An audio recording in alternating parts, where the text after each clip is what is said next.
This is the moment of truth. Tatawid na nga tayo sa kabila paakit sa Rua's Place. By the way, bago ang lahat, welcome sa aming kaunang-unahang video. Yes, etong trip na to ang aming official launch sa vlogging industry. Vlogger yarn! Sobrang excited namin na simulan tong journey na to at saktong-saktong unang salpakan namin dahil isa nga itong campsite na to sa aking bucket list nung nagsimula kaming mag-camping nitong June. Actually, bago kami pumunta dito, we always do research muna kung okay talaga yung lugar. Medyo 50-50 ako nung una kasi dami kong nakikita online na mahirap daw yung daan. Ang catch lang kasi dito paakit ng campsite ay hindi sementado. Sa tingin ko naman ay kaya rito ng kahit anong sasakyan basta tuyo ang daan. Maliban na lang talaga siguro pag maulan. Kaya doble ingat lang talaga and always check the weather bago pumunta rito sa campsite.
Tatanaw ko na nga guys ang nagtataasan at pala Christmas tree na puno ng campsite.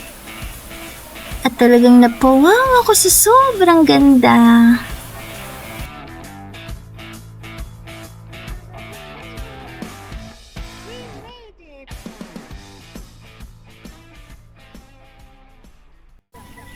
Pababa na pala kami dito sa camping spot na napili namin. They also have 3 camping spots and dito sa kabilang baba ang napili namin. Medyo madami din palang campers ngayon kasi weekend at expected na yan guys. Pero ang maganda is hindi siksikan at controlled pa din nila ang tao.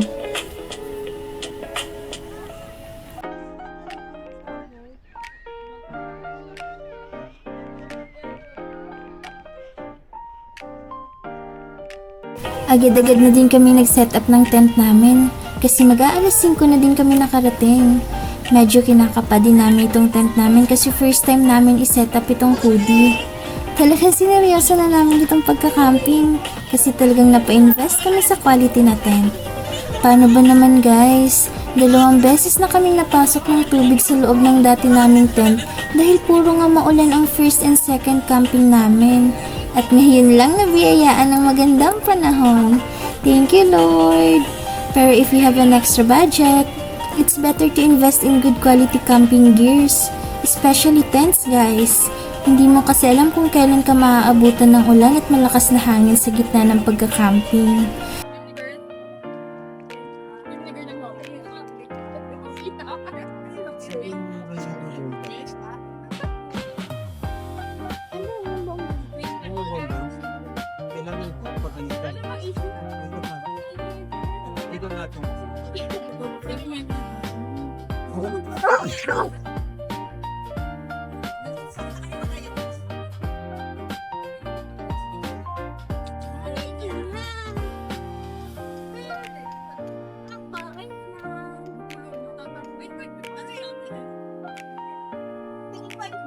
Sa kanila pa yan dati.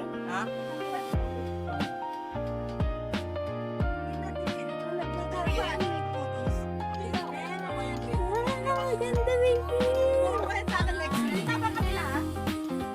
So yun na nga guys, madali lang pala ito i-set up ang hoodie. Medyo may kabigatan lang talaga. Pagkatapos nga namin maitayo ang tent ay agad ko naman inasikaso dito sa loob para ayusin ang higaan namin. Kung gusto niyo din itong mga gamit na nakikita niyo sa video, ay i-click niyo na ang link dyan sa description para mabawi naman namin yung pinambili namin ng tent. At nagbenta pa yan talaga siya. Kidding aside, talagang napakaganda ng tent na ito. Sa mga poste pa lang, alam mong quality talaga at worth the buy.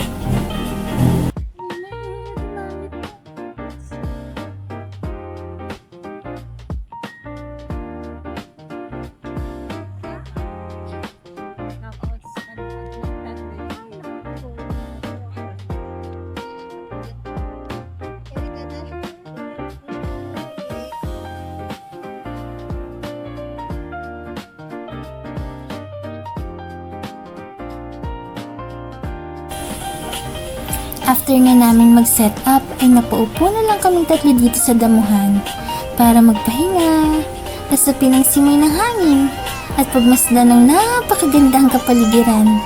As in, this place is wow!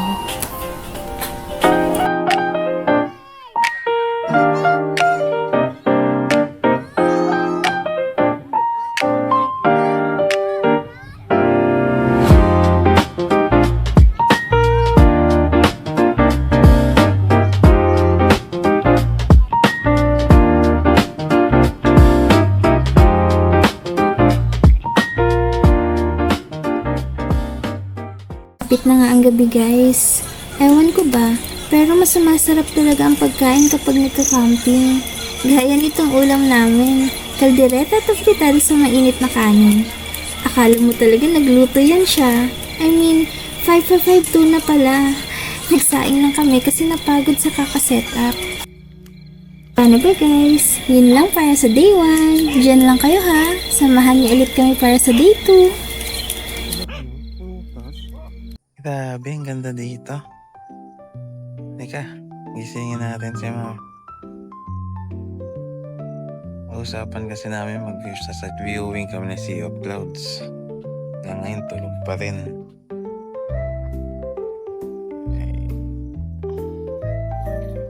Good morning, Daddy. Hello, gising na po ako. Hay naku, hindi ka pa dyan nasanay kay Mami. Kailan pa yung nagising na maaga? Ay,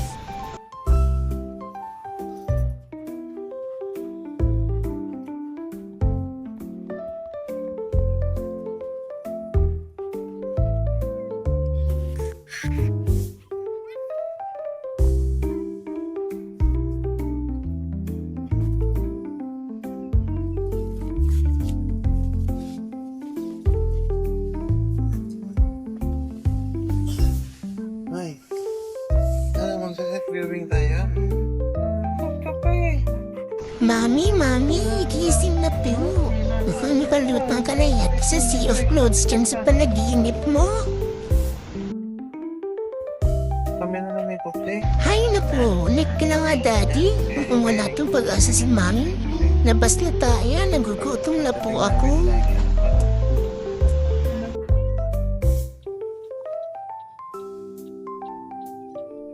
Tamang gala muna kami ni Daddy dito habang humihilik pa yung Mami ko.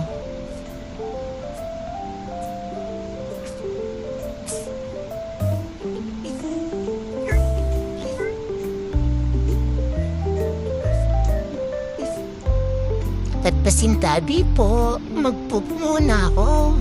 So alam niyo na ngayon kung saan galing ang mingko, no?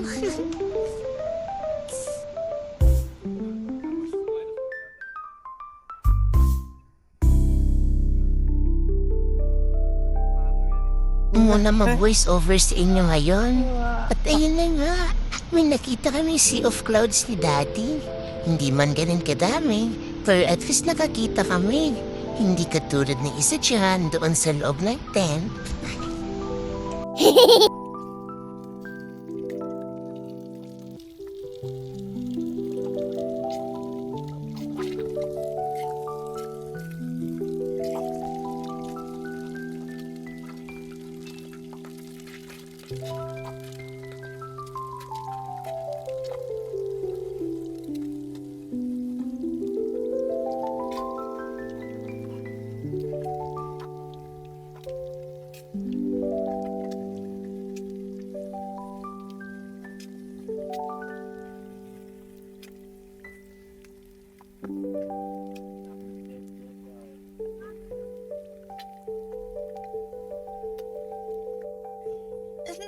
sa sasakyan.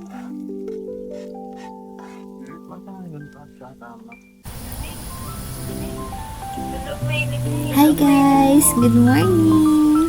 So kakagising lang ng babaeng ito. Ang usapan namin na Sea of Clouds at pagluto ko ng almusal ay naging drawing lang naman. Sorry na po. Napasarap lang naman ang tulog.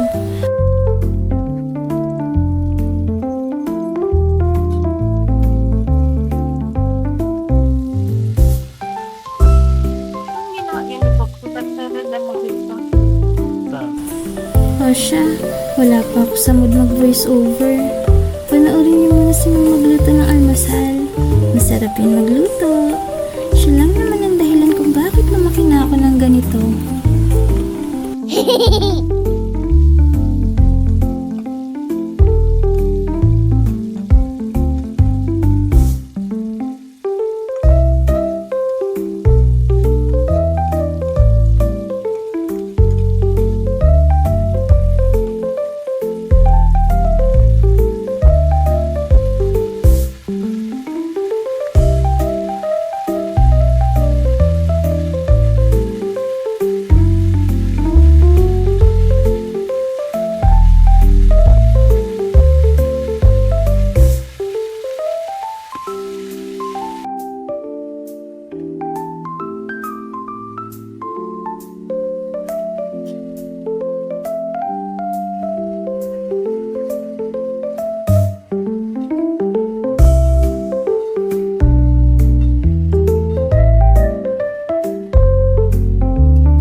Tapos na nga kami rito mag-almusal guys. Tamang kwentuhan muna. Hindi talaga nakakasawa yung mga ganito. Ang sarap makipagkwentuhan. Ang sarap ng gantong umaga. Yung wala kang hinahabol na oras at yung nakakalimutan mo panandalian yung mga problema. Truly nature heals. Hinihilang yung panandalian kung ano man yung mga bumabagabag sa isipan natin.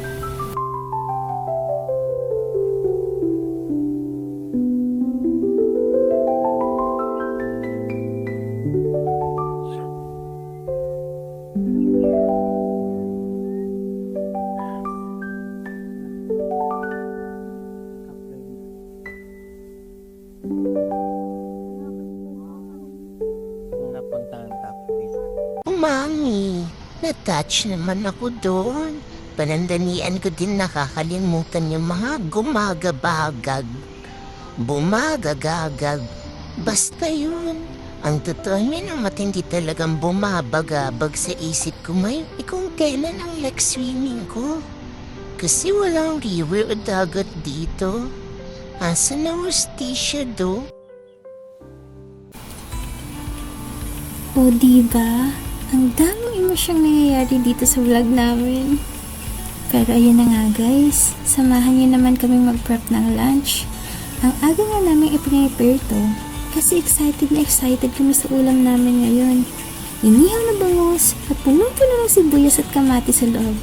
Tapos ang sausawan, itoyo, kalamansi, sibuyas, kamatis, at sili sana. Kaso, nakalimutan namin magdala ng sili guys. Sayang.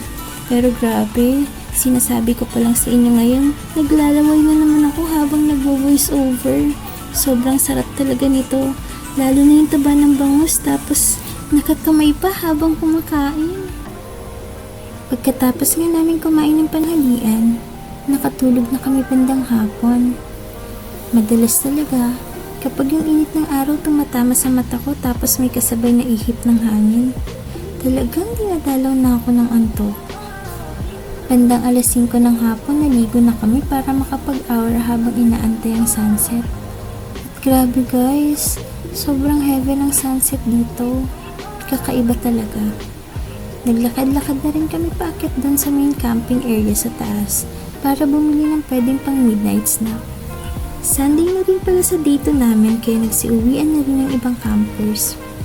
Random videos nga lang pala tong mga napapanood nyo sa first vlog namin kasi minsan nakakalimutan namin mag-video. Pero okay lang naman yun, di ba?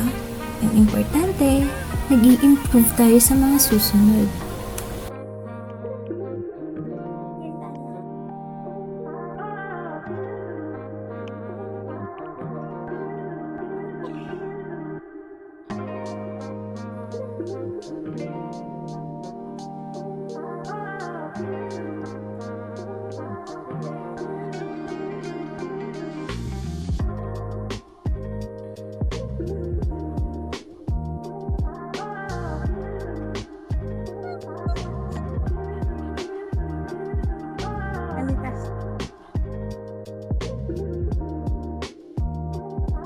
Pagod na si Popsy!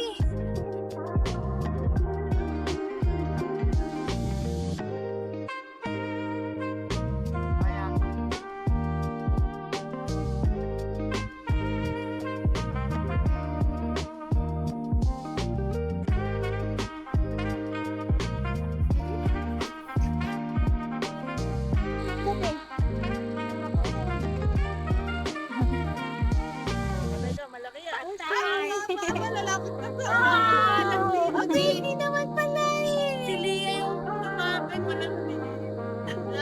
Di ko kaya yan. Lia, tingnan ka, malaki yan. Matutulog ikaw dyan. Makaharap yan.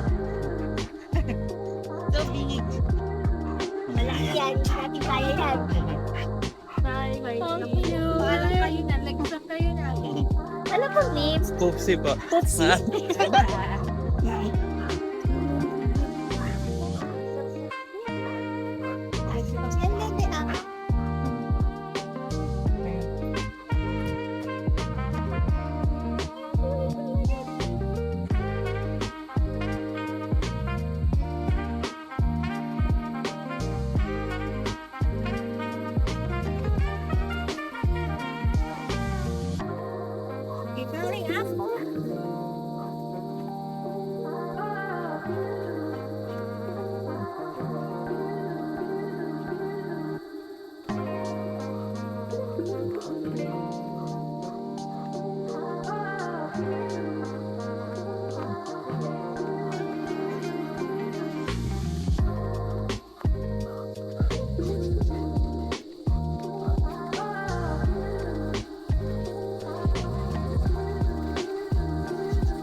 Dito mo mas maganda.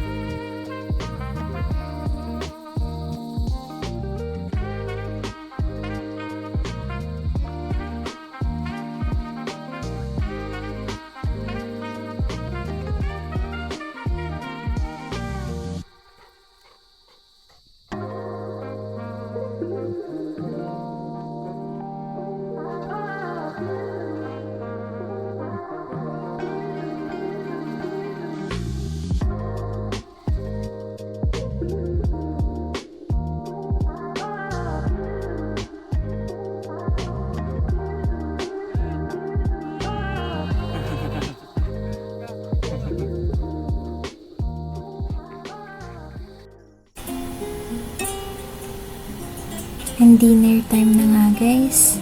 Ang request ko naman ngayon kay Moy para sa hapunan ay mainit na sabaw ng sotanghon. Bagay na bagay sa malamig na simoy ng hangin dito.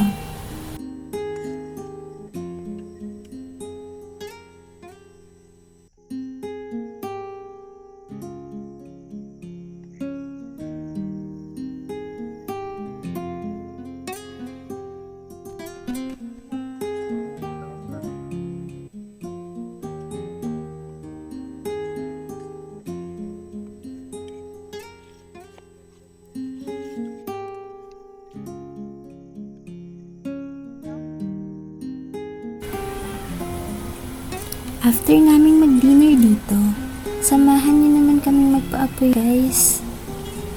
magpa-apoy ng bonfire ha. Kayo talaga. Kung ano-ano na namang iniisip nyo.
Yan eh, pwede.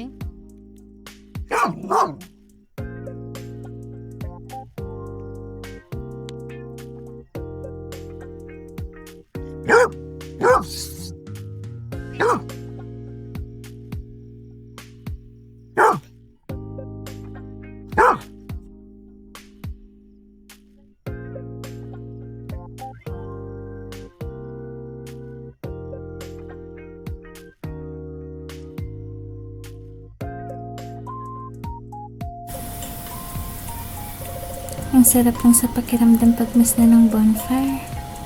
Sayang nga lang wala kaming dalang marshmallows. Mas perfect sana.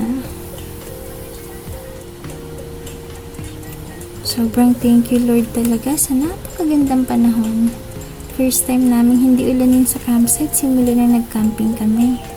Dagdag bonus din na hindi malamok dito at walang kumakagat ng mga maliliit na insekto sa paligid.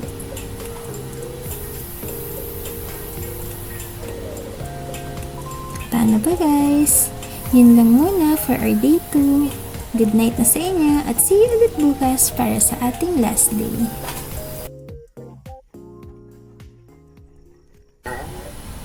So last day na nga namin dito sa Ruba's Place. Nag-break muna ako ng almasal habang si Moy heto at kinakirilo ng a day in my life videos niya.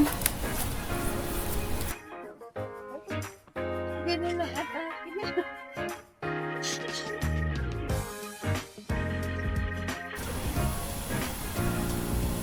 Tamang muni-muni muna sa magandang view bago simulan ng pag-pack up. Mag-aalas 9 na nga nang simulan namin magligpit ng mga gamit. Kailangan talaga natin ng matinding lakas sa part na to kasi etong medyo mahirap para sa akin. Ang magayos at magbuhat ng mga dala namin. Pagkatapos nga namin may isakay ang ibang mga gamit sa sasakyan, dineflate na rin namin itong tent. Ang bilis lang naman siyang ma-deflate guys. Pero ang totoong hamon at mahirap talaga yung magtupi. Ang bigat kasi tapos kailangan mo pang pagkasyahin sa bag niya. Parang workout na rin sa umaga. Kala mo talaga nag-workout siya eh. At yan lang muna guys for today's vlog. Kung nakarating ka nga dito sa dulo ng video, ay mukhang nagustuhan mo nga. Kaya ano pang inaantay mo? Please support us guys by clicking the subscribe button. We're starting to document everything in our camping era. Kaya see you in our next adventures. Lagi nating tandaan, keep safe, protect your peace, and happy camping guys! Bye! Uy, naka.